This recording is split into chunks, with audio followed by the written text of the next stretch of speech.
Before borders were drawn, before nations were named, and before history was written, there existed a land shaped by water, movement, and survival, a place where time was measured by the rising sun. A land that thrived long before maps were created or artificial lines divided people. This was a world in its purest form, where nature ruled and life followed its ancient, unbroken rhythm. It was a place of immense beauty and quiet strength that endured for millennia. Identity was defined by the land beneath one's feet. The culture passed through the blood and the primal instinct to survive. This is the story of South Sudan, before South Sudan existed. I'm Mr. Yol, your armchair historian. Let us explore the roots of this great heritage. Thousands of years ago, this region was alive with a natural energy and a quiet human presence. It was not empty, but a vast and dynamic system, perfectly balanced and teeming with life. The environment was shaped by powerful natural forces. Endless grasslands stretched across the horizon, interrupted by winding rivers, ancient forests, and sprawling wetlands that expanded and disappeared with the seasons. During the rainy months, water would cover the land, creating vibrant ecosystems. These seasonal wetlands were the cradle of survival, providing refuge and sustenance for all who lived there. And when the dry season came, the land transformed. Baked by the sun, it forced movement and adaptation. It was a living system, constantly changing, yet governed by a perfect natural balance. The air was filled with the sounds of birds and the movement of animals moving across the open plains. This balance was the foundation of the first human stories told on this land. Water, the lifeblood of this land, carved its way through the earth over thousands of years, creating the rivers, lakes, and fertile plains that allowed life to grow and the sun to bring renewal.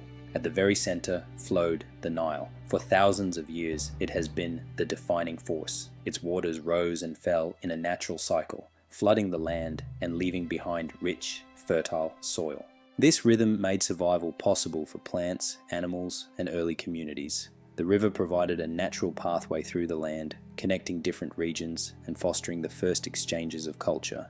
But more than that, it connected people. The Nile was the thread that bound the ancestors together, creating a shared identity rooted in the river's flow. As time passed, human life began to take deeper root in this fertile environment. Within these landscapes, human communities began to settle across the region several thousand years ago. These were the ancestors of many groups we know today, including the Jeng, the Nuer, the Shilluk, and many others. They were not divided by borders, but united by their deep spiritual relationship to the land and the animals.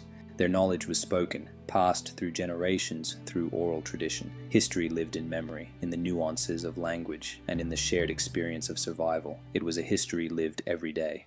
By around 2,000 to 3,000 years ago, cattle had become central to life. They represented wealth, social standing, and the very core of identity, the bridge between the human world and the divine.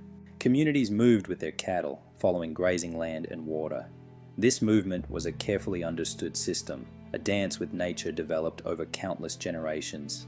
Identity was shaped by tradition, but time is never still. As generations passed, the land changed, flood patterns shifted, climate conditions evolved, and new challenges emerged. Survival required constant adaptation, resilience, and a deep understanding.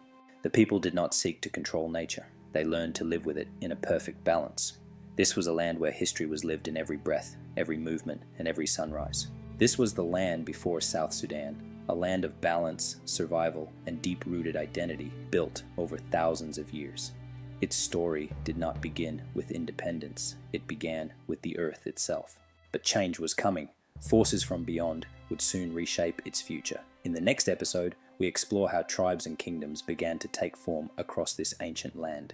I'm Mr. Yol, your armchair historian. Thank you for joining me on this first journey through time. Together, we will rediscover the stories that make us who we are. Until next time, keep exploring the history that lives all around us.